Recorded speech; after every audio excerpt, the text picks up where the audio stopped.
Hello guys, ഇന്ന് ഏകാദശിയാണ് കേട്ടോ. കുളിച്ചിട്ട് അടുക്കളയിൽ കയറിയാൽ മതി എന്ന് അമ്മ പറഞ്ഞതുകൊണ്ട് വേഗം കുളിക്കാൻ കയറി കേട്ടോ.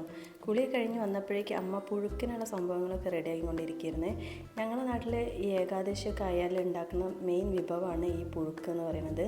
വേറൊന്നുമില്ല, വൻപയർ ആദ്യം വേവിച്ചതിന് ശേഷം കുറേ കഷ്ണങ്ങളൊക്കെ ഇട്ടിട്ട് പിന്നെയും വേവിക്കും. ഈ കഷ്ണങ്ങളെന്ന് പറയുമ്പോൾ ചേമ്പ്, ചേന, കാച്ചിൽ അങ്ങനത്തെയൊക്കെയാണ്.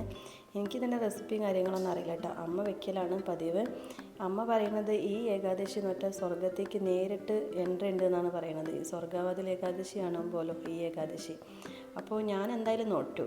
അപ്പോൾ ചന്തുട്ടിനാണെങ്കിൽ പൊട്ടറ്റോ ഫ്രൈ ആക്കുന്നുണ്ടായിരുന്നു, പിന്നെ പൊന്നു സ്മൂത്തിയൊക്കെ റെഡി ആക്കുന്നുണ്ടായിരുന്നു. പിന്നെ അപ്പോഴേക്ക് അമ്മേൻ്റെ പുഴുക്കിൻ്റെ സംഭവങ്ങളൊക്കെ വെന്തു. പിന്നെ അതിലേക്ക് തേങ്ങയും വെളിച്ചെണ്ണയൊക്കെ ആഡ് ചെയ്ത് അത് സെറ്റാക്കി വെച്ചിട്ടോ. പിന്നെ ചന്തുട്ടിനും ഡാഡിക്കും കണ്ണനും കഴിക്കാൻ വേണ്ടിയിട്ട് ദോശ ഉണ്ടാക്കി. ഞാൻ സ്മൂത്തി പഴം കഴിച്ചു. അപ്പോൾ ടാറ്റാ ബൈ ബൈ, ഇത്രയൊക്കെയുള്ളൂ.